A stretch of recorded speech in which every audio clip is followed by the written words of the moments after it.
4 more days to go. Hare Krishna.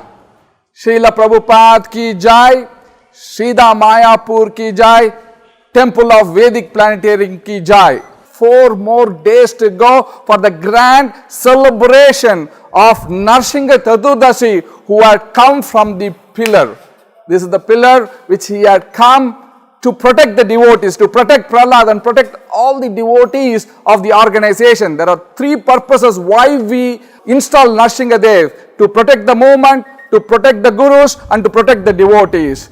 There are several opportunities also how you can help to build the Temple of Vedic Planetarium, Lord Nrsimhadev Wing, which is going to be opened by 2023. So visit www.tovp.org, and there are several opportunities how you can participate and build this temple for the pleasure of Srila Prabhupada and Lord Nrsimhadev. So we welcome all of you. If you cannot come personally to Srida Mayapur to witness the grand celebration of Nrsimha Chaturdasi, please log on to Mayapur TV.